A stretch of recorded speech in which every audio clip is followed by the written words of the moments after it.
ও নবীর সাহাবী বেলাল, আল্লাহর নাম তো জোরে বলার দরকার নাই, উচ্চ স্বরে বলার দরকার নাই, আস্তে আস্তে বললেও তো আমার আল্লাহ শুনে, জোরে জোরে বললেও তো আমার আল্লাহ শুনে। ও বেলাল তুমি আস্তে আস্তে বলো। আস্তে আস্তে বললে মালিক উমাইয়া, তোমার বাড়ির মালিক উমাইয়া, যে বাড়ির তুমি গোলাম ওই বাড়ির মালিক উমাইয়া তোমাকে শাস্তি কমে দিবে, তোমার উপর নির্যাতন কমে দিবে।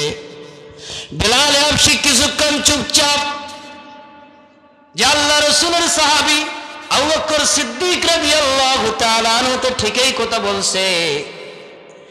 কিছুক্ষণ চুপচাপ মনে মনে বলে, চুপে স্বরে বলে, আল্লাহ রাসূলের সাহাবী বেলাল হাবশী রাদিয়াল্লাহু তাআলা আনহু কিছুক্ষণ পর আবার জোরে জোরে আল্লাহু আকবার, আল্লাহু আকবার, আল্লাহু আকবার বলে। এই মাহফিলটা একটি জান্নাতের বাগান। কিসের বাগান? জান্নাতের বাগান। কেমনে জান্নাতের বাগান? রাসূল আকরাম সাল্লাল্লাহু আলাইহি ওয়াসাল্লাম সাহাবা ইকরামদেরকে নিয়ে মাশওয়ারা করতেছে, মুজাকারা করতেছে, দ্বীনের আলোচনা করতেছে, কোরআনের আলোচনা করতেছে, কালিমার আলোচনা করতেছে। বলতে বলতে, আলোচনা করতে করতে এক পর্যায়ে মদিনাওয়ালা নবী জনাবে মুহাম্মদুর রাসূলুল্লাহ সাল্লাল্লাহু আলাইহি ওয়াসাল্লাম সাহাবা ইকরামদেরকে বলতেছে, সাহাবারা, এ আমার সাথী সঙ্গীরা, তোমরা কি জানো আল্লাহ পাক রব্বুল আলামিন আমাদের এই মজলিসটাকে জান্নাতের সঙ্গে তুলনা করেছে, জান্নাতের বাগান বলছে। সাহাবা আজমাইন রাদিয়াল্লাহু তাআলা তারা বলল, ইয়া রাসূলুল্লাহ, কেমনে জান্নাতের বাগান? জান্নাতের বাগানে কি এইরকম সামিয়ানা থাকবে, দুই চারটা লাইট থাকবে, মাইক থাকবে? আল্লাহ রাসূল সাল্লাল্লাহু আলাইহি ওয়াসাল্লাম বলল, না। উদাহরণ দিতেছে আল্লাহ রাসূল সাল্লাল্লাহু আলাইহি ওয়াসাল্লাম। রাসূল আকরাম সাল্লাল্লাহু আলাইহি ওয়াসাল্লাম তাফসীরুল কোরআন মাহফিলকে জান্নাতের সঙ্গে তুলনা করলো কেন? আমার প্রাণ প্রিয় মুসলমান ভাইরা, একটুখানি কান লাগান, এদিক সেদিক মনোযোগ নাই। পয়গম্বরে আরবি মদিনাওয়ালা নবী জনাবে মুহাম্মদুর রাসূলুল্লাহ সাল্লাল্লাহু আলাইহি ওয়াসাল্লাম দুনিয়ার মাহফিলগুলোকে, দুনিয়ার জিকিরের হালকাগুলোকে জান্নাতের সঙ্গে তুলনা করলো কেন? উদাহরণ দিতে আল্লাহ রাসূল সাল্লাল্লাহু আলাইহি ওয়াসাল্লাম বলল, ও আমার সাথী সঙ্গীরা, ও আমার সাহাবায়ে কেরামরা, তোমরা শুনো, আমি যে কোরআন থেকে আলোচনা করেছি, হাদিস থেকে আলোচনা করতেছি, দ্বীনের কথা বলতেছি, কোরআনের কথা বলতেছি, সুন্নাহর কথা বলতেছি, আমার এই জবান থেকে যে জান্নাতের এবং জাহান্নামের কথাগুলো তোমরা শুনতেছো, এই কোরআনের আলোচনাগুলো শুনতেছো, শোনার পরে দুনিয়ার যে ব্যক্তিগুলো কোরআনের দিয়ে জীবন যাপন করবে, হাদিস দিয়ে জীবন যাপন করবে, ইসলামী মাইন্ড নিজের অন্তরের মধ্যে বসাবে, ও দুনিয়ার মানুষেরা, আল্লাহ রাসূল সাল্লাল্লাহু আলাইহি ওয়াসাল্লাম বলে, ও দুনিয়ার মানুষেরা, ও আমার উম্মতেরা, এক পর্যায়ে ওই যে কোরআনের আলোচনা শুনে যে তুমি আমল করছো, হাদিসের আলোচনা শুনে যে তুমি আমল করছো, এই আমল তোমাকে একদিন জান্নাতে নিয়ে যাবে। বলুন সুবহানাল্লাহ। প্রিয় মুসলমান ভাইরা আমার, আল্লাহ পাক রব্বুল আলামিন কোরআনে হাকিমের মধ্যে বলে, ইয়া আইয়ুহাল্লাযীনা আমানু দুখুলু ফিস-সিলমি কাফা ওয়া লা তাত্তাবিউ খুতুওয়াতিশ শাইতান ইন্নাহু লাকুম আদুউম মুবিন।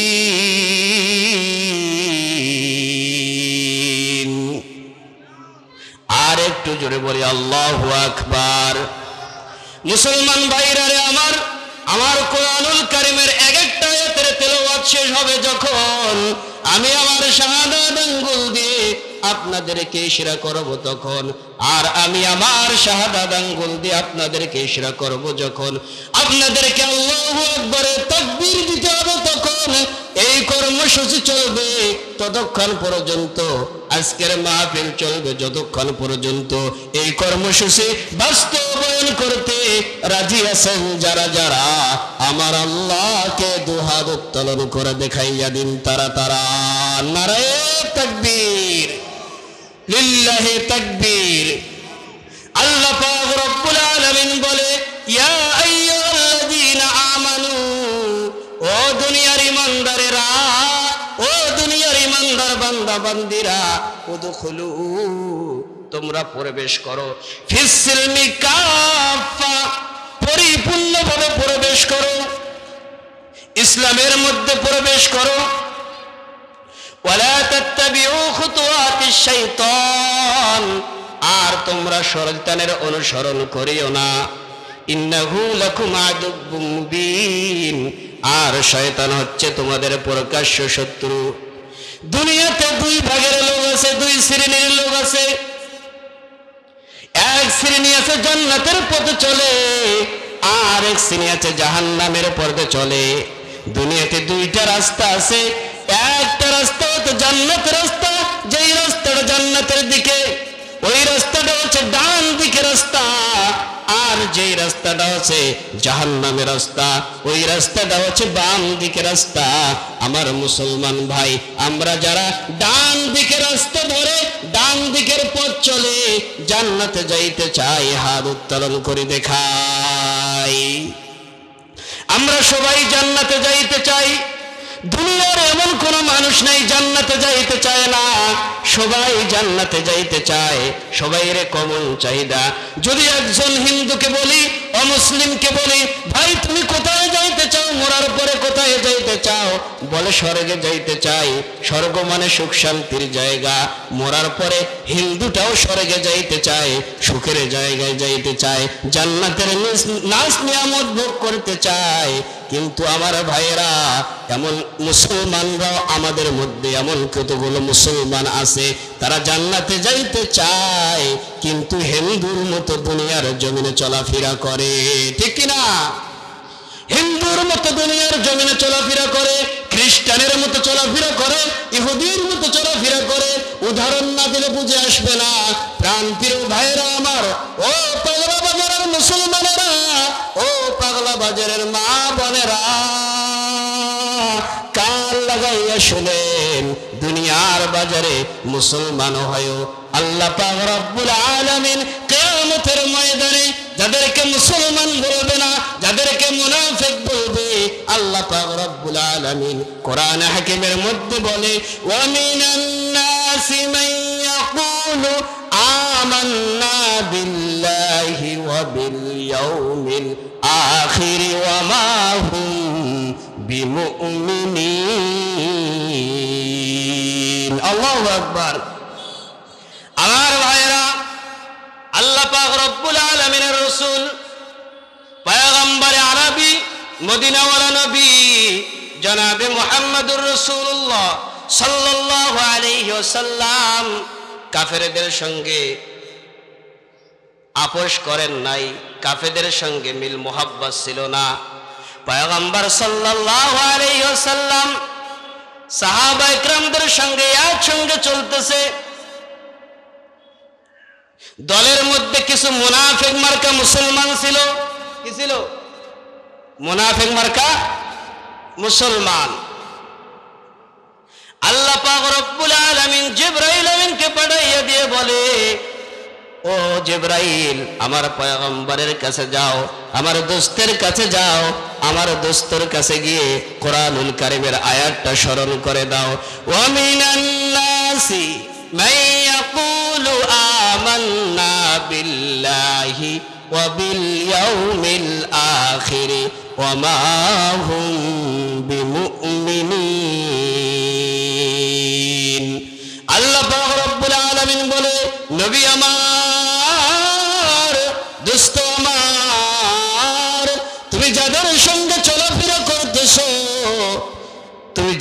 চলাফেরা করতেছো, এই দলের মধ্যে সাবধানতা অবলম্বন করো।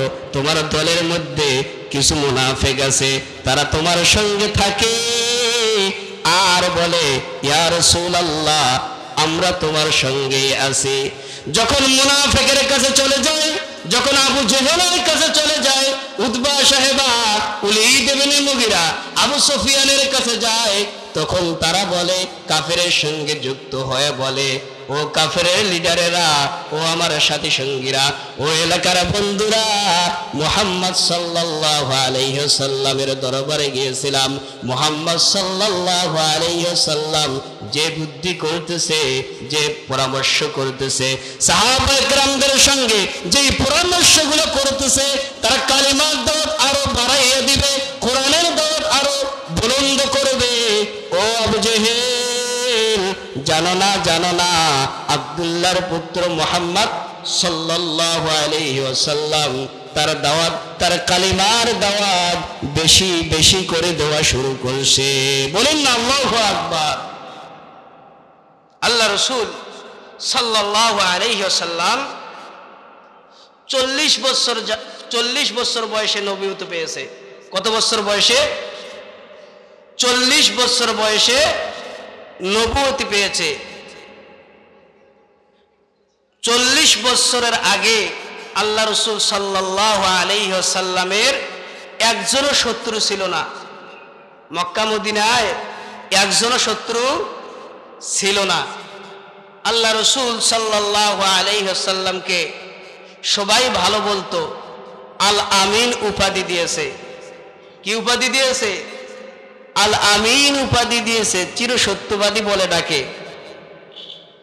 আল্লাহ রাসূল সাল্লাল্লাহু আলাইহি ওয়াসাল্লামের কাছে তারা তাদের নিজেদের ধন সম্পদ, টাকা পয়সাগুলো আমানত রাখত, জমা রাখত। আল্লাহ রাসূল সাল্লাল্লাহু আলাইহি ওয়াসাল্লামের বয়স যখন 40 বছর হইল, রাসূল আকরাম সাল্লাল্লাহু আলাইহি ওয়াসাল্লাম হেরা গুহায় ধ্যানে মগ্ন থাকা অবস্থায় প্রথম যখন কোরআন নাজিল হইল, ইকরা বিসমি রাব্বিকাল্লাযী খলাক, খলাকাল ইনসানা মিন আলাক, ইকরা ওয়া রাব্বুকাল আকরাম আল্লাযী আল্লামা বিল কলাম। সুবহানাল্লাহ বলি।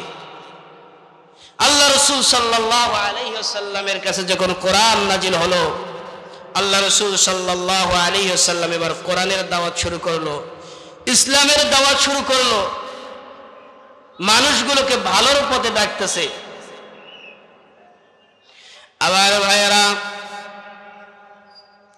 রাসূল আকরাম সাল্লাল্লাহু আলাইহি ওয়াসাল্লাম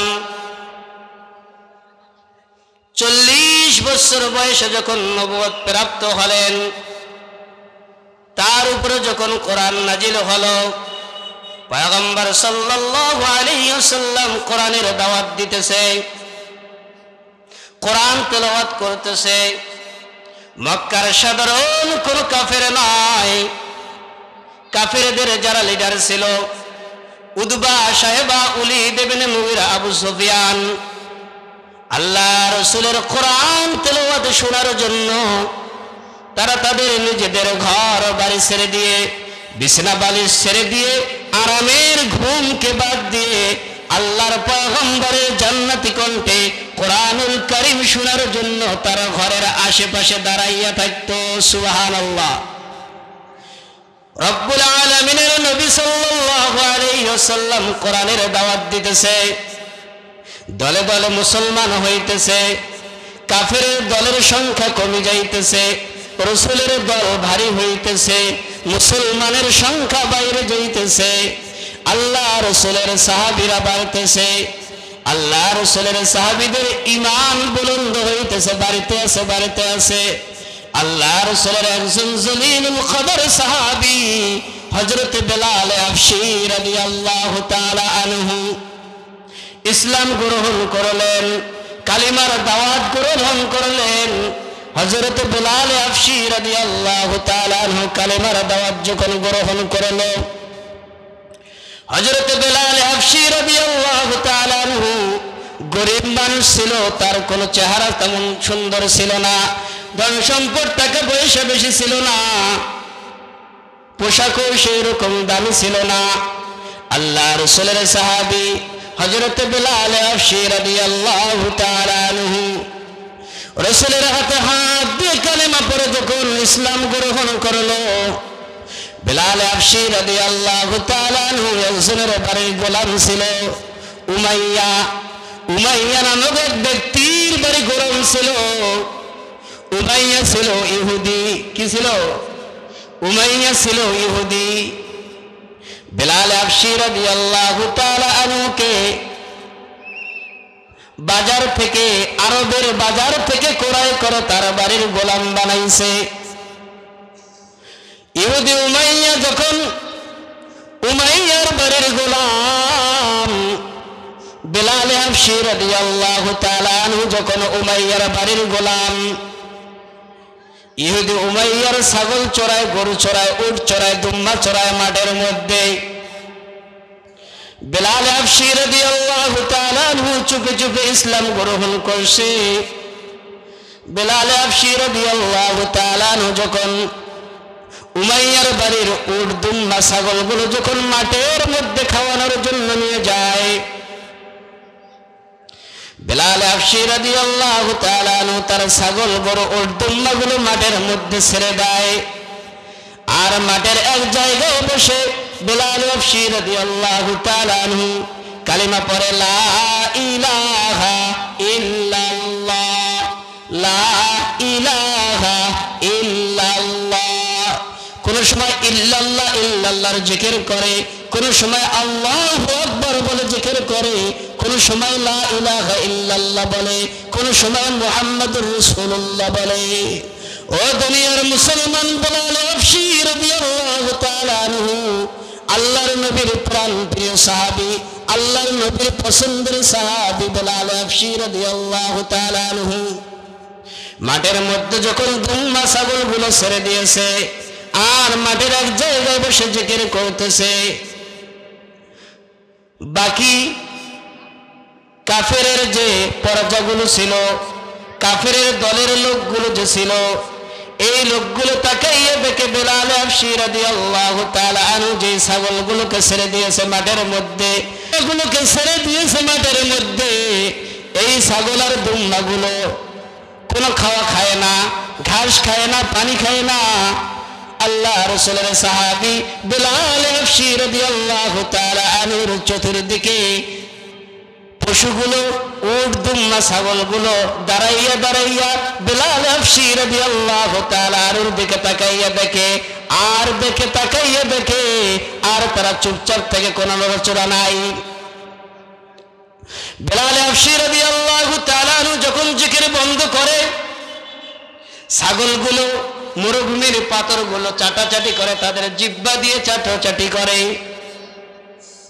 বিলাল হাবশী রাদিয়াল্লাহু তাআলা আনহুর পালনকৃত ছাগলগুলো যখন মরুভূমির পাথরগুলো চাটাচাটি করে, বিলাল হাবশী রাদিয়াল্লাহু তাআলা আনহু যে ছাগলগুলো, উট, দুম্বাগুলোকে চড়ায়, ওই দুম্বাগুলোর পেট ভরে যায়। সন্ধ্যাবেলায় যখন উমাইয়ার বাড়িতে ছাগল, দুম্বা, উট নিয়ে যায়, বিলাল হাবশী রাদিয়াল্লাহু তাআলা আনহুকে ডেকে ডেকে বলে, ও বিলাল, আগে তো একজন গোলাম ছিল, ছাগলগুলোকে তো এইরকম ভাবে পালন করতে পারে নাই, এইরকম ভাবে তো খাওয়াইতে পারে নাই, তুমি কোন জায়গায় আজকে নিয়ে গিয়েছো ছাগলগুলোকে? তুমি কোন মাঠে আজকে নিয়ে গেছো? তুমি কোন মাঠে আজকে নিয়ে গিয়েছো আমার দুম্বাগুলোকে? আজকে তো পেট অনেক ভরছে, পেট উষা উষা বোঝা যায়, পেট ভরছে। এমনি সময় আর একজন উমাইয়ার বাড়ির গোলাম ডাক দিয়া বলে, মালিক উমাইয়া, ও মালিক উমাইয়া, তোমার ছাগল তো আজকে ঘাস খায় নাই, পানি খায় নাই, তোমার উট, দুম্বা তো আজকে ঘাস পানি খায় নাই, মাঠের মধ্যে আজকে একটা ঘটনা ঘটে গিয়েছে। বিলাল হাবশী রাদিয়াল্লাহু তাআলা আনহু তোমার বাড়ির নতুন গোলাম বিলাল যখন মাঠে ছাগল, দুম্বা, উটগুলো নিয়ে গিয়ে ছাড়ি দিয়েছে, বিলাল একটা কথা বলে, আল্লাহু আকবার বলে, লা ইলাহা ইল্লাল্লাহ বলে, মুহাম্মাদুর রাসূলুল্লাহ বলে। বেলালের ওই যে পালনকৃত চোরাকৃত ছাগলগুলো, যেই ছাগল ওর দুম্বগুলো চোরায়, ওই ছাগলগুলো কোনো কিছু খায় না, তার চতুর্পার্শ্বে দাঁড়াইয়া তার ওই জিকের ওই লফজগুলো শুনতে থাকে। যখন বন্ধ করে, ওই যে আশেপাশের মরুভূমির পাথরগুলো চাটাচাটি করে, চাটাচাটি করার কারণে আগের থেকে ওর দুম্বা ছাগলগুলোর পেট ভরে গিয়েছে। আল্লাহু আকবার বলি। আল্লাহ রাসূলের সাহাবী বেলাল হাবশী রাদিয়াল্লাহু তাআলা আনহু, আল্লাহ রাসূলের সাহাবী বেলাল হাবশী রাদিয়াল্লাহু তাআলা আনহু উমাইয়ার বাড়ির গোলাম। এবার উমাইয়ার কানে ইহুদির আরেকজন গোলাম খবরটা পৌঁছে দিল যে মাঠের মধ্যে বেলাল আল্লাহু আকবার বলে, লা ইলাহা ইল্লাল্লাহ বলে, মুহাম্মাদুর রাসূলুল্লাহ বলে। এবার মালিক উমাইয়া বেলাল হাবশী রাদিয়াল্লাহু তাআলা আনহুকে ডাক দিয়ে বলে, বেলাল,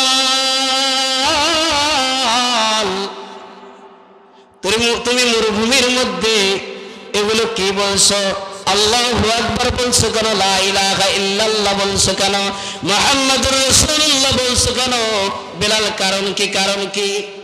বেলাল হাবশী রাদিয়াল্লাহু তাআলা আনহু ঈমান গ্রহণ করছে, আর এই কথা গোপন করে না। আর কি করে না? গোপন করে না। বেলাল হাবশী রাদিয়াল্লাহু তাআলা আনহুর ঈমানটা কেমন মজবুত ছিল! ও মুসলমান ভাই, আপনার আমার ঈমান কেমন মজবুত, আপনার আমার ঈমান কেমন, আর বেলাল হাবশী রাদিয়াল্লাহু তাআলা আনহুর ঈমান কেমন, আলোচনাটা শুনলে বুঝে আসবে। বেলাল হাবশী রাদিয়াল্লাহু তাআলা আনহু যখন উমাইয়া বলে, বেলাল তুমি এগুলা বলছো কেন? বেলাল হাবশী রাদিয়াল্লাহু তাআলা আনহু বলে, উমাইয়া, ও আমার মালিক, আমি তো এক কালিমার দাওয়াত গ্রহণ করেছি, আমি তো আমার আল্লাহর উপরে ঈমান এনেছি, আমি তো কালিমার উপরে ঈমান এনেছি। সুবহানাল্লাহ বলি। বেলাল হাবশী রাদিয়াল্লাহু তাআলা আনহুকে উমাইয়া বলে, মালিক উমাইয়া বলে, ও বেলাল, তুমি তোমার কালিমা ছেড়ে দাও, তুমি তোমার রবকে ভুলে যাও, তোমার আল্লাহকে ভুলে যাও, তোমার দিনকে ভুলে যাও। ও বেলাল, তোমাকে খাওয়ায় কে? ও বেলাল, তোমাকে খাওয়ায় কে? বেলাল হাবশী রাদিয়াল্লাহু তাআলা আনহু বলে, আমার আল্লাহ খাওয়ায়। বলে, তোমাকে পরায় কে? তোমাকে পোশাক দেয় কে? বলে, আমার আল্লাহ আমাকে পরায়। বলে, তোমাকে লালন পালন করে কে? বলে, আমার আল্লাহ আমাকে লালন পালন করে। বেলাল হাবশী রাদিয়াল্লাহু তাআলা আনহুকে উমাইয়া ডেকে ডেকে বলে, বেলাল, আমার বাড়িতে খাও আর কোন মালিকের গুণগান গাও। সুবহানাল্লাহ বলি। বেলাল হাবশী রাদিয়াল্লাহু তাআলা আনহুকে ডেকে ডেকে বলে, বেলাল, তুমি কালিমা ছেড়ে দাও, রাসূলকে ভুলে যাও, দিনকে ভুলে যাও, ইসলামকে ভুলে যাও। বেলাল হাবশী রাদিয়াল্লাহু তাআলা আনহু বলে, মালিক উমাইয়া, আমার জীবন দেব, আমার প্রাণ চলে যাবে, শেষ নিঃশ্বাস পর্যন্ত আমি আমার আল্লাহকে ভুলব না। বেলাল হাবশী রাদিয়াল্লাহু তাআলা আনহুর উপর নির্যাতন শুরু হলো। উমাইয়া এবার মক্কার লিডার পর্যায়ের কাফেরগুলোকে ডাক দিল, আবু জেহেলকে ডাক দিল, উতবা সাহেবা, ওলীদ ইবনে মুগীরা, আবু সুফিয়ানদেরকে ডাক দিয়ে পরামর্শ করতেছে, মক্কার বাজার থেকে আমি একজন কালো হাবশী গোলামকে কিনে নিয়ে এসেছি, সে নাকি আব্দুল্লাহর পুত্র মুহাম্মদ হাতে হাত দিয়ে কালেমা পড়ে ইসলাম গ্রহণ করেছে। এবার আবু জেহেল, উতবা সাহেবা, ওলীদ ইবনে মুগীরা উমাইয়াকে বলে, ও উমাইয়া, তারা তো এখন ওই বেলাল তোমার বাড়ির গোলাম তো এখন কালিমা ছাড়বে না, তার উপর নির্যাতন শুরু করো। উমাইয়া এবার বেলালের উপর নির্যাতন শুরু করলো। কি রকম নির্যাতন? চাবুক দিয়ে আঘাত করে, চাবুক দিয়ে আঘাত করে, উটের পায়ের মধ্যে রশি বেঁধে বেলাল হাবশী রাদিয়াল্লাহু তাআলা আনহুর গলার মধ্যে রশি বেঁধেছে। রশির একটা মাথা বেলাল হাবশী রাদিয়াল্লাহু তাআলা আনহুর গলার মধ্যে বাঁধছে, আর একটা মাথা উমাইয়া, ওই যে নিষ্ঠুর উমাইয়া, আর একটা মাথা উটের পায়ের মধ্যে বাঁধছে। এবার উমাইয়া উটের পিঠে উঠে উটকে আঘাত করে চলতে বলে। উট চলতে থাকে। বেলাল হাবশী রাদিয়াল্লাহু তাআলা আনহুর গা পাগুলো শরীরগুলো সেল যায়, হেসরাইতে নিয়ে যায়। মক্কার মানুষগুলোকে জানাইয়া দেয়, ও মক্কার মানুষেরা দেখো, যে ব্যক্তি মুহাম্মাদের হাতে হাত দিয়ে কালেমা পড়ে ইসলাম গ্রহণ করবে তাদের কেমন দুর্দশা, কেমন করুণ অবস্থা হবে তোমরা দেখো। তোমরা বেলালের শাস্তি থেকে শিক্ষা গ্রহণ করো। বেলালকে যখন এইভাবে শাস্তি দেওয়া শুরু করলো, এবার আল্লাহর গোলাম বেলাল, আল্লাহর রাসূলের সাহাবী বেলাল হাবশী রাদিয়াল্লাহু তাআলা আনহুর জীবন চলে যাবে ভাব। বেলাল এবার বলে, আহাদ আহাদ আহাদ, আল্লাহু আকবার বলি। বেলাল হাবশী রাদিয়াল্লাহু তাআলা আনহু তার শাহাদাত আঙ্গুলি শিরা করে বলে, আহাদ আহাদ আহাদ, এক আল্লাহকে মানি, দ্বিতীয় কোনো ইলাহকে মানি না, দ্বিতীয় কোনো আল্লাহকে মানি না, দ্বিতীয় কোনো মালিককে মানি না। আমার মালিক আল্লাহ, আমার আল্লাহ আমাকে খাওয়ায়, আমার আল্লাহ আমাকে পড়ায়। ইয়া আইয়ুহান নাসু উবুদু রাব্বাকুমুল্লাযী খালাকাকুম ওয়াল্লাযীনা মিন ক্বাবলিকুম লাআল্লাকুম তাত্তাকুন। আল্লাহু আকবার। বলুন তো খাওয়ার মালিক কে? জোর আওয়াজে বলুন খাওয়ার মালিক কে? আমাদের পালনেওয়ালা কে? সৃষ্টিকর্তা কে? আল্লাহ। বেলাল রাদিয়াল্লাহু তাআলা আনহু এই কথায় উমাইয়াকে জানিয়ে দিতেছে, এ মালিক উমাইয়া, আমাকে তো আমার আল্লাহ খাওয়ায়, আমার জীবনের মালিক আল্লাহ, আমার মরণের মালিক আল্লাহ, আমার রিজিক দাতা আল্লাহ। দুনিয়া থেকে তো একদিন যেতেই হবে, কিছুক্ষণ সময় আগে আর পরে। যদি ঈমান নিয়ে কবরে যাইতে পারি, ঈমান নিয়ে শেষ নিঃশ্বাস ত্যাগ করতে পারি, আমার আল্লাহ আমার জন্য বিশাল বড় 10 দুনিয়া সমান একটা জান্নাতের মালিক বানাইয়া দিবে। উমাইয়া এবার বেলাল হাবশী রাদিয়াল্লাহু তাআলা আনহুর এই কথা শুনে তেলে বেগুনে জ্বলে গিয়েছে। শাস্তির পরিমাণ আরো বাড়িয়ে দিয়েছে, চাবুক দিয়ে আঘাত করে রক্তাক্ত করছে। মক্কার জমিন যেন বেলাল হাবশী রাদিয়াল্লাহু তাআলা আনহুর রক্তে লাল হয়ে যাইতেছে। বেলাল হাবশী রাদিয়াল্লাহু তাআলা আনহুকে যখন এইরকম ভাবে আঘাত করতেছে, আল্লাহ রাসূলের আরেকজন সাহাবী হযরতে আবু বকর সিদ্দিক রাদিয়াল্লাহু তাআলা আনহু পাশ দিয়ে হেঁটে হেঁটে যায়।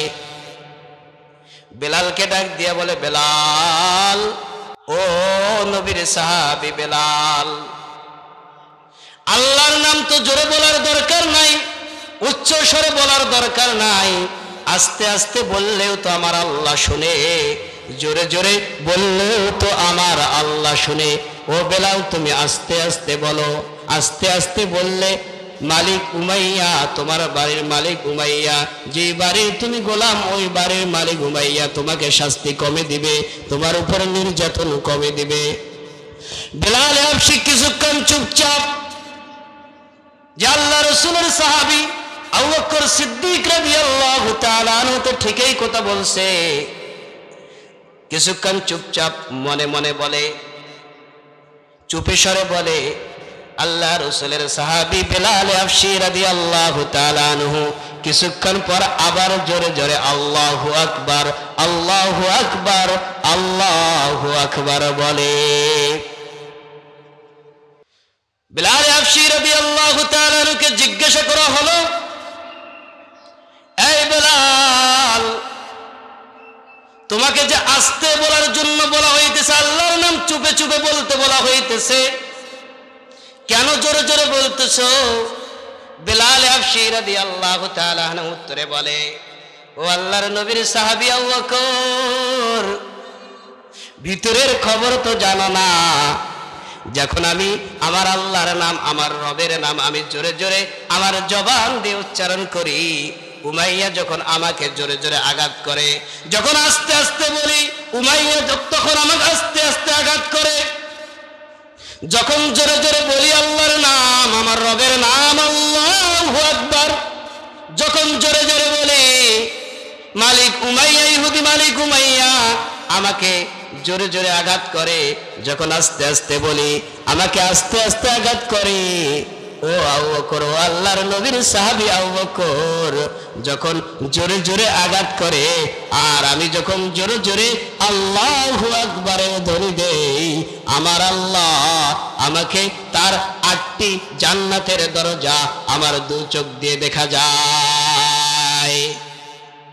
সুবহানাল্লাহ বলা যাবে না? আর একটু জোরে বলুন তো সুবহানাল্লাহ। যুবক ভাইরা যারা দাঁড়াইয়া দাঁড়াইয়া শুনতেছেন, সম্ভব হলে বসে পড়ুন, রহমতের নিচে বসে পড়ুন। কোরআনের মাহফিলের আদব রক্ষার্থে সম্ভব হলে বসে পড়ুন, আদবের বরখেলাপ করিয়েন না। আলোচনা আজকের মাহফিল তো কালকে থাকবে না, এই রহমতের বাগান তো কালকে থাকবে না। বলুন তো থাকবে কি? হ্যাঁ থাকবে? থাকবে না। যে এমন একটা বরকতপূর্ণ মজলিস, বলছিলাম এই মজলিসটা আমাদেরকে কোথায় নিয়ে যাবে? জান্নাতে নিয়ে যাবে। কোথায় নিয়ে যাবে? জান্নাতে নিয়ে যাবে। এই জন্য ভাই যারা ঘোরাফেরা করতেছেন, আসেন এই মাহফিলের প্যান্ডেলের নিচে বসে পড়ুন, রহমতের ছায়াতলে বসে পড়ুন। প্রিয় মুসলমান ভাই, বলছিলাম বেলাল হাফসি রাদিয়াল্লাহু তাআলা আনহুর কথা। বেলাল হাফসি রাদিয়াল্লাহু তাআলা আনহু জোরে জোরে আল্লাহু আকবার বলে, আহাদ আহাদ আহাদ জোরে জোরে বলে। আবু বকর সিদ্দিক জিজ্ঞাসা করে, বেলাল ও নবীর সাহাবী জোরে জোরে বলে কেন?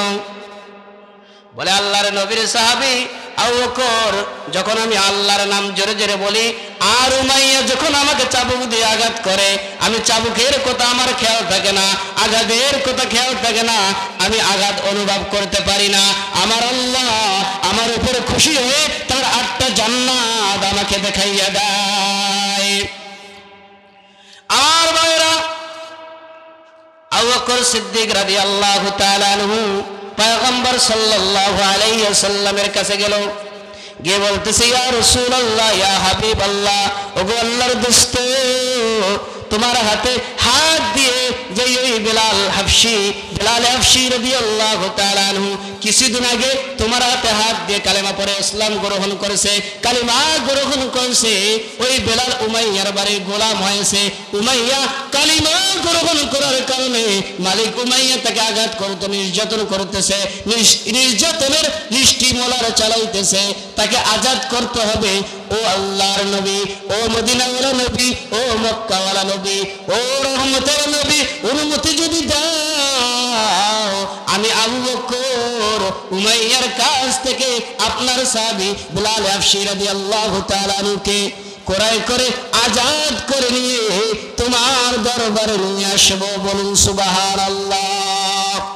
আল্লাহ রাসূল সাল্লাল্লাহু আলাইহি ওয়াসাল্লাম অনুমতি দিল, আবু বকর যাও যাও যাও, আমার কালো সাহাবী বেলাল হাফসি রাদিয়াল্লাহু তাআলা আনহুকে নিয়ে আসো, আমার কাছে ক্রয় করে নিয়ে আসো, উমাইয়ার কাছ থেকে আজাদ করে নিয়ে আসো, উমাইয়ার কাছ থেকে মুক্ত করে নিয়ে আসো। আমার ভাইয়েরা, লম্বা অনেক ঘটনা, ঘটনাটা অনেক লম্বা, হৃদয় বিদারক ঘটনা। দেখেন তো একটু চোখ দিয়ে পানি বাইর হয় নাকি? মনটা একটু নরম করে দেন, দিলটা একটু নরম করে দেন। বেলাল হাফসি রাদিয়াল্লাহু তাআলা আনহু যখন উমাইয়ার বাড়ির গোলাম ছিল, নির্যাতন সহ্য করতে না পেরে আবু বকর সিদ্দিক রাদিয়াল্লাহু তাআলা আনহু তার নির্যাতন সহ্য করতে না পেরে উমাইয়ার বাড়ি থেকে ক্রয় করে আজাদ করে রাসূলের দরবারে নিয়ে গেল। আল্লাহ রাসূল এবার বেলাল হাফসি রাদিয়াল্লাহু তাআলা আনহুকে ডেকে ডেকে বলে, ও বেলাল,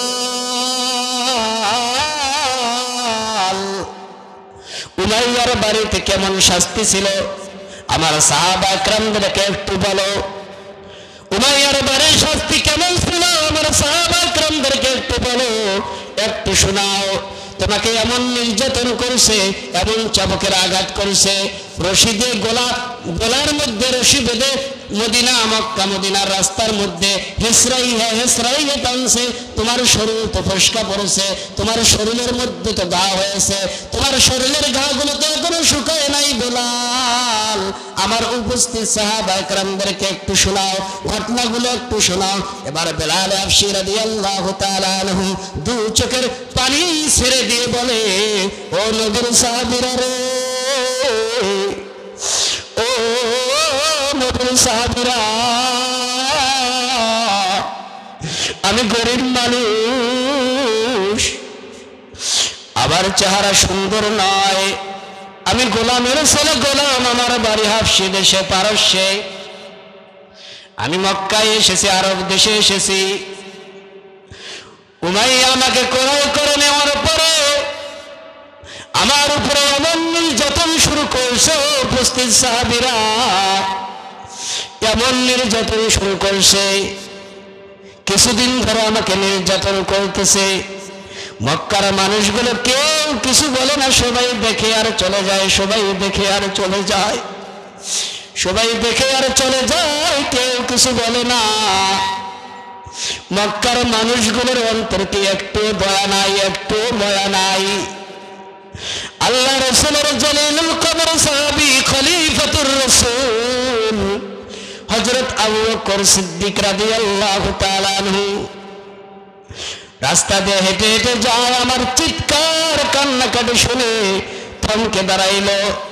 আমি লক্ষ্য করে দেখলাম আবু বকর সিদ্দিকের চোখ দিয়ে পানি পড়ে, আমার চোখ দিয়ে পানি পড়ে। আবু বকর কিছুই বলতে পারে না, কারণ উমাইয়ার ক্ষমতা অনেক বেশি, ক্ষমতাধারী নেতা অনেক বেশি। আছে নাই নাই দুনিয়ার মধ্যে ক্ষমতাধারী নেতা? বলুন আছে না নাই? ইতিপূর্বে যারা ক্ষমতায় ছিল বলা যাবে? বলুন বলা যাবে? হ্যাঁ, উদাহরণ দিতে গিয়ে বলতেই হবে, তাই না? না বললে আল্লাহর কাঠগড়ায় দাঁড়াইতে হবে, ঠিক না? আর আপনারা যদি না শুনেন, আপনাদেরকেও আল্লাহর কাঠগড়ায় দাঁড়াইতে হবে। কথা কি খারাপ বললাম? হ্যাঁ, ইতিপূর্বের কথা বলা যাবে? গত 14, 15, 16 বছর তারা যখন ক্ষমতায় ছিল, ওরে বাপ রে বাপ, মাহফিল বন্ধ। এইরকম একটা কোরআনের বাগান কেউ যদি সাজাইতে চাইতো, মসজিদ উপলক্ষে মসজিদের উন্নয়ন কল্পে, মাদ্রাসার উন্নয়ন কল্পে, যুব সমাজের উদ্যোগে মাদ্রাসার হাফেজ ছাত্রদের পাগড়ি দেওয়া উপলক্ষে ডিসির কাছে যাইতে হয়, হয় কি হয় না? ডিসি বলে পারমিশন নাই। এলাকার নেতাকে নিয়ে ডিসির কাছে গেলেন, আমি ভুক্তভোগী, আমি কি ভুক্তভোগী, আমার নিজস্ব মাদ্রাসা 3টা আছে। কয়টা? আপনাদের মতো আল্লাহর বান্দার দান সদকা দিয়ে চলে। ওই যে মোদি সরকার আছে না, কোথায় বাড়ি জানি, কোন দেশের সরকার? ইন্ডিয়ার সরকার। বাংলাদেশে আসার জন্য একটা তারিখ ছিল, ছিল কি ছিল না? আমার বাড়ির মাদ্রাসায় 3 দিন ব্যাপী মাহফিল। আগে জানতো না, কেউ জানতো না যে ওই দিনেই মোদি সরকার আসবে। হঠাৎ প্রোগ্রাম 2, 4 দিন 5 দিন থেকে শোনা যায়। একটা মাহফিল সাজাইতে গেলে তো 1-1.5 মাস 2 মাস আগের থেকে প্রস্তুতি নিতে হয়, হয় কি হয় না? পোস্টারিং করতে হয়, বক্তার সঙ্গে যোগাযোগ করতে হয়, নেতার বাড়িতে যাইতে যাইতে স্যান্ডেলের তলা হয়, হয় কি হয় না? বলুন হয় কি হয় না? ইতিপূর্বের কথা বলতেছি। তো ওই দিনেই, যেদিন আমার বাড়ির মাদ্রাসায় মাহফিল, ওই দিনে ডেট, ইন্ডিয়ার মাননীয় প্রধানমন্ত্রী বাংলাদেশে আগমন করবে। কার সঙ্গে দেখা করার জন্য? হ্যাঁ, কার সঙ্গে? বললে কি ভয় লাগে? হ্যাঁ হ্যাঁ, হাসু আপা, গতকালকে যার রায় হয়েছে, কিসের রায় বলেন তো? জোরে বলেন, জোরে বলেন, কিসের রায়? আপনারা কি খুশি না বেজার? মামা খুশি তো? খুশি না বেজার? খুশি। আজকের মাহফিল যে আজকে এই যে মাদ্রাসার মুহাত্তামিম সাহেব হুজুরেরা যে আজকে মাহফিল সাজাইছে, কারো কাছে কি অনুমতি নিছে? হ্যাঁ, কোন নেতার কাছে, ডিসির কাছে, এমপি মন্ত্রীর কাছে কোন অনুমতি নাই। আল্লাহর জমিনে আল্লাহ এবং আল্লাহ রসুলের কথা চলবে চলবে চলবে, ঠিক কিনা? যতদিন এই জমিন থাকবে, যতদিন আসমানে সূর্য উদিত হবে, যতদিন আমরা থাকব, ততদিন আল্লাহ এবং আল্লাহ রসুলের কথা শুনবো, ঠিক কিনা? ঠিক কিনা বলুন। প্রিয় মুসলমান ভাই, কথা না বললে আল্লাহর কাঠগড়ায় দাঁড়াইতে হবে। এখন এই মুহূর্তে চলমান পরিস্থিতিতে কিছু পাতি নেতা গজাইছে, আছে না নাই? বলুন, পাতি নেতা আছে না নাই? গত কয়েকদিন আগে আমার এক বন্ধু, বড় ভাই, পঞ্চগড়ে এক মাহফিলে কোরআনের দাওয়াত দিতে, কোরআনের ময়দানে এইরকম মাহফিলে কথা বলতেছে। আপনারা যারা সোশ্যাল মিডিয়া চালান তারা দেখছেন, নেহাল লাইভ টিভিতে একটা ওই ভাইয়ের আলোচনা ভাইরাল হয়েছে। একজন নেতা, সে কোন দলের নেতা আমি জানি না, কিন্তু আপনাদের অনুমান হয়েছে সে কোন দলের নেতা, ঠিক কিনা? নাম বলবো না, কোন দলের নাম ইন্ডিকেট করে বলা যাবে না। যদি বলে নাম যদি ইন্ডিকেট করে বলা যায়, বলবে যে হুজুরটা ভালো না। আমি কারো কাছে খারাপ হইতে চাই না মুসলমান ভাই আমার, এই জন্য নাম ইন্ডিকেট করে বলতেছি না। ওই দলের নেতা মাইকটা এইভাবে নিল যে কোরআন হাদিস থেকে কথা বলেন। কি থেকে কথা বলেন? কোরআন হাদিস থেকে কথা বলেন। আচ্ছা বলুন তো, আমি যে এতক্ষণ পর্যন্ত প্রায় 1 ঘন্টা কথা বললাম, রসুলের সাহাবার জীবনী, রসুলের কথা, আল্লাহর কথা ছাড়া অন্য কোনো কথা বলছি? এই যে এখন যে চলমান কথা বলতেছি, এগুলো প্রত্যেকটি শব্দে শব্দে, প্রত্যেকটি অক্ষরে অক্ষরে আমার আল্লাহ যারা শুনতেছে এবং যে ব্যক্তি শুনাইতেছে সবাইয়ের আমলনামায় প্রত্যেকটি অক্ষরের বিনিময় 10-10টি করে নেক লিখে দিতেছে। কারণ এটা কোরআনের মাহফিল। ওই নেতা, পাতি নেতা বলে কোরআন থেকে আলোচনা করেন, এখান থেকেই ওই ভিডিওটা কাট করে দিয়েছে। আরেক ভাই কোন জায়গায় যেন আলোচনা করতেছে, কলরবের এক ভাই শরীফুল ইসলাম ভাই, বক্তা শরীফুল ইসলাম, আপনারা অনেকেই জানেন। উনি ওয়াজ করতেছে, কোথায় যেন একটা প্রোগ্রাম করতেছে, পিছন থেকে অতিথি, নেতা নেত্রী অতিথি না বানাইলে তো মাহফিল সম্পূর্ণ হয় না, ঠিক কিনা বলেন? নেতা নেত্রী অতিথি বানাইতে হয়, প্রধান অতিথি, বিশেষ অতিথি, এগুলো বানাইতে হয়। তা ওই দলের নেতা, আমি অনুমান করতে পারছি ওই দলেরই নেতা কি বলতেছে, ওই কলরবের ভাই বেশি বেশি একটু গজল বলে, খুব সুর দেয়, গজলের তালে তালে নারায়ে তাকবীর আল্লাহু আকবার, শ্রোতা বলতেছে, বক্তাও বলতেছে। দোষ আছে? আল্লাহর নাম বললে কি দোষ আছে? বলুন তো, লিল্লাহি তাকবীর, নারায়ে তাকবীর।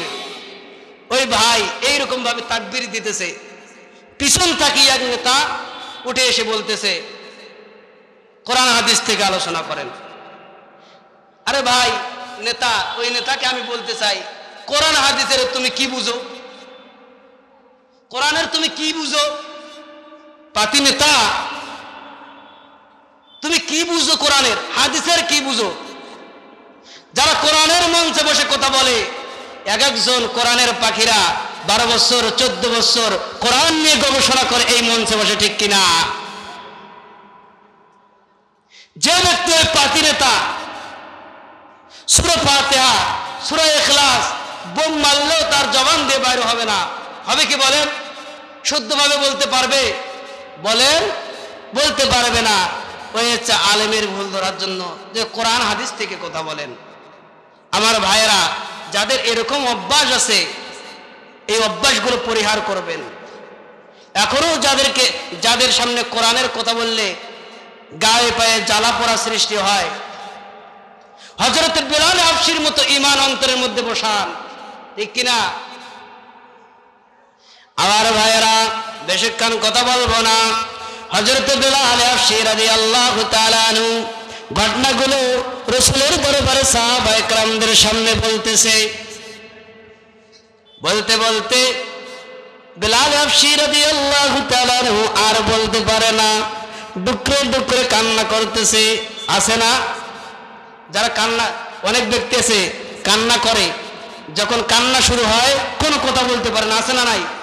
হেসকি বেড়ে হেসকে হেসকে ডুকরে ডুকরে চিৎকার দিয়ে দিয়ে কান্না করে, আছে না নাই? এরকম ভাবে বেলালের পরিস্থিতি, কখনো হুশ কখনো বেহুশ। বিলাল হাবশি রাদিয়াল্লাহু তাআলা আনহু এইভাবে বলতেছে, ও সাহাবায়ে কেরাম, ও রাসূলের সাহাবীরা, উমাইয়া যখন আমার উপরে নির্যাতন শুরু করলো, হযরত আবু বকর সিদ্দিক রাদিয়াল্লাহু তাআলা আনহু আমাকে দেখে কড়াই করে রাসূলের দরবারে নিয়ে আসলো। উমাইয়া যখন আমার উপরে নির্যাতন শুরু করলো, ও সাহাবারা তোমরা শোনো শোনো, আমার আল্লাহ আসমান থেকে আমার উপরে রহমতের বাড়ি ধরা নাজিল করতেছিল। সুবহানাল্লাহ বলো। আমি একটু কষ্ট পাই নাই, যদিও শরীরে জখম হয়েছে, আমি একটু কষ্ট পাই নাই। বিলাল হাবশি রাদিয়াল্লাহু তাআলা আনহুর মা, বিলাল হাবশি রাদিয়াল্লাহু তাআলা আনহুকে ডাক দিয়া বলে, বেলাল, ও বেলাল, উমাইয়ার বাড়িতে যখন তোমাকে নির্যাতন করা হয়েছিল, আল্লাহু আকবার বলার কারণে, ইল্লাল্লাহ ইল্লাল্লাহ হাত হাত বলার কারণে তোমার জবান টেনে, তোমার জিহ্বা টেনে মালিক উমাইয়া তোমার জবানের মধ্যে পেরেক মারি দিয়েছিল।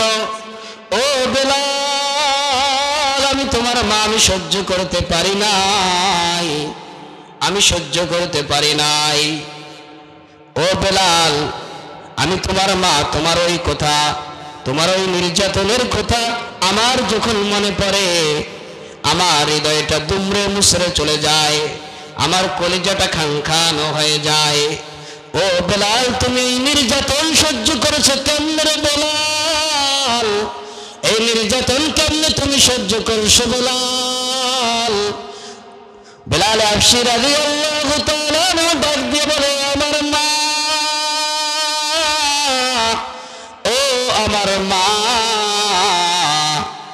যখন উমাইয়া আমার জিহ্বা টান দিয়ে বের করে, জিহ্বার মধ্যে লোহার রড ডুবি দিয়েছে, পেরেক মারি দিয়েছে, আমি যখন আমার আল্লাহর নাম উচ্চারণ করেছি, আমার আল্লাহ রহমতের ফেরেশতা দিয়ে আমার কানে কানে জানাইয়া দিতে দিয়েছে, ও বেলাল, ক্ষান্ত হইও না, ভয় পেও না, ঈমান থেকে এক বিন্দু পরিমাণে দূরে সরে যাইও না রে বেলাল।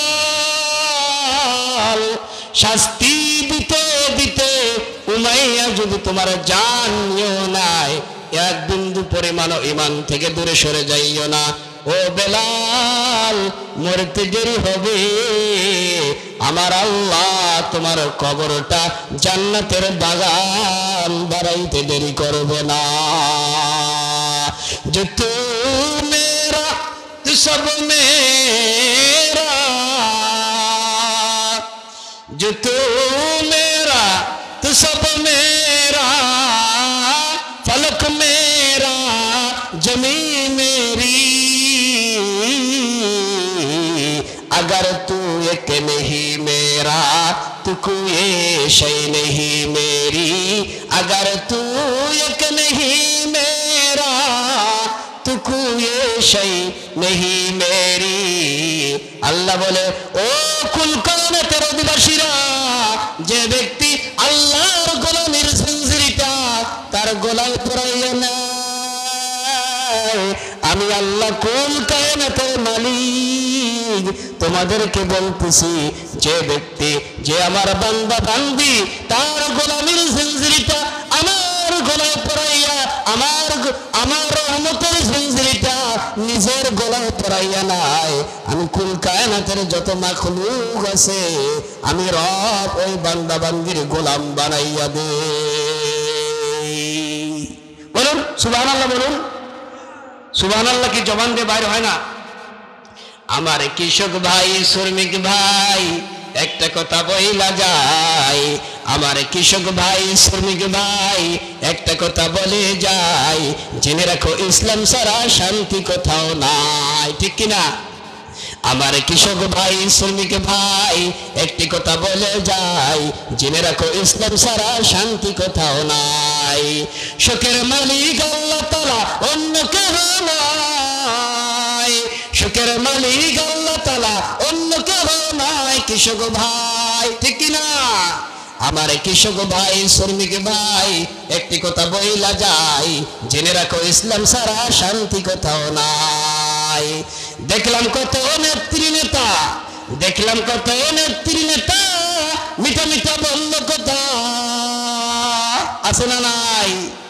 দেখলাম কত নেত্রী নেতা মিঠা মিঠা বলল কথা, নিজের কাজে ব্যস্ত তারা, তোমায় দেখার সময় নাই। আমার কৃষক ভাই, ঠিক কিনা? আমার কৃষক ভাই শ্রমিক ভাই একটি কথা বইলা যায়, জেনে রাখো ইসলাম ছাড়া শান্তি কোথাও নাই। বলা যাবে একসঙ্গে আমার সঙ্গে সুর মিলে বলা যাবে? হ্যাঁ বলুন, আমার কৃষক ভাই শ্রমিক ভাই একটি কথা বইলা যায়, জেনে রাখো ইসলাম ছাড়া শান্তি কোথাও নাই। বলুন জবান করে বলুন। বললে কি সব হবে না গুনাহ হবে? হ্যাঁ কি পাপ হবে? হ্যাঁ জবান খুলে বলা যাবে? বলুন তো। আমার কৃষক ভাই শ্রমিক ভাই একটি কথা বইলা যায়, জেনে রাখো ইসলাম ছাড়া শান্তি কোথাও নাই, ঠিক কিনা? সুখের মালিক আল্লাহ তাআলা, অন্য কেউ নাই। সুখের মালিক আল্লাহ তাআলা, অন্য কেউ নাই। আমার কৃষক ভাই জেনে দেখো ইসলাম ছাড়া শান্তি কোথাও নাই। আমার কৃষক ভাই শ্রমিক ভাই একটি কথা বইলা যায়, জেনে রাখো ইসলাম ছাড়া শান্তি কোথাও নাই। দেখলাম কত নেত্রী নেতা মিঠা মিঠা বলল কথা, দেখলাম কত নেত্রী নেতা মিঠা মিঠা বলল কথা, নিজের কাজে ব্যস্ত তারা, তোমায় দেখার সময় নাই। আমার কৃষক ভাই শ্রমিক ভাই একটি কথা বইলা যায়, জেনে রাখো ইসলাম ছাড়া শান্তি কোথাও নাই। আছে ইসলাম ছাড়া শান্তি কোথাও আছে? ইসলাম ছাড়া শান্তি নাই। আল্লাহ পাক রব্বুল আলামিন কোরআনে হাকিমের মধ্যে বলে, ইন্নাদ-দীনা ইনদাল্লাহিল ইসলাম, ইসলাম একমাত্র শান্তির বিধান, ইসলাম একমাত্র শান্তির ধর্ম। অন্য কোন ধর্মে শান্তি আছে বলেন? শান্তি নাই। এই জন্য তো হযরত বেলাল হাবশী রাদিয়াল্লাহু তাআলা আনহু ইসলামের ছায়াতলে এসে, কালিমার ছায়াতলে এসে, কোরআনের ছায়াতলে এসে কঠোর নির্যাতনের পরেও ইসলাম থেকে দূরে সরছে। বলুন সরছে? সরে নাই। আল্লাহ রাসূলের ইন্তেকালের পরে, আল্লাহ রাসূলের ইন্তেকালের পরে হযরত বেলাল হাবশী রাদিয়াল্লাহু তাআলা আনহু মদিনার মসজিদের মুয়াজ্জিন ছিলেন। বেলাল হাবশী রাদিয়াল্লাহু তাআলা আনহু মদিনার মসজিদের মুয়াজ্জিন, ইমামুল মুরসালিন রাসূল আকরাম সাল্লাল্লাহু আলাইহি ওয়াসাল্লাম মদিনার মসজিদের ইমাম। মুয়াজ্জিন কে? মুয়াজ্জিন বেলাল হাবশী রাদিয়াল্লাহু তাআলা আনহু। ইমাম হচ্ছে দুনিয়ার শ্রেষ্ঠ ইমাম, পৃথিবীর শ্রেষ্ঠ ইমাম। আল্লাহর পয়গম্বর সাল্লাল্লাহু আলাইহি ওয়াসাল্লাম রাসূলের ইন্তেকালের পরে বেলাল হাবশী রাদিয়াল্লাহু তাআলা আনহু আল্লাহ রাসূলের সাহাবী আবু বকরকে ডাক দিয়া বলে, আবু বকর বিদায় দাও, বিদায় দাও, মদিনায় আর থাকবো না। ও আবু বকর, ওসমান আলী বিদায় দাও, বিদায় দাও, মদিনায় আর থাকবো না। আবু বকর বেলাল হাবশী রাদিয়াল্লাহু তাআলা আনহুকে ডাক দিয়া বলে, কেন রে বেলাল, কি হইল তোমার? তোমার কি খাওয়ার অভাব, নাকি পোশাকের অভাব, টাকা পয়সার অভাব, নাকি ধন দৌলতের অভাব? কি জন্য মদিনায় থাকবে না বেলাল, খুলে বলো। বেলাল হাবশী রাদিয়াল্লাহু তাআলা আনহু ডাক দিয়ে বলে, ও রাসূলের সাহাবী, ও খলিফাতুর রাসূল আবু বকর, রাসূল যেখানে নাই, আমি আজান দিলে রাসূল ইমামতি করত, আমি আজান দিলে রাসূল নামাজ পড়াইতো, আমি আজান দিলে রাসূল আর আসে না। এই বিরহ বেদনা আমি সহ্য করতে পারি না। ও আবু বকর, বিদায় দাও, বিদায় দাও, আমি আর মদিনায় থাকবো না। হযরত বেলাল হাবশী রাদিয়াল্লাহু তাআলা আনহু বিদায় নিয়ে দামেস্কে চলে গেলেন। কোথায় চলে গেছে? দামেস্কে চলে গেলেন। দামেস্কে যাওয়ার পরে কিছুদিন অতিবাহিত হওয়ার পরে হযরত বেলাল হাবশী রাদিয়াল্লাহু তাআলা আনহু তার ঘরে ঘুমাইছে। ঘুমের ঘরে মদিনাওয়ালা নবী তার ঘরে স্বপ্নে যুগে চলে গিয়েছে। সুবহানাল্লাহ বলি।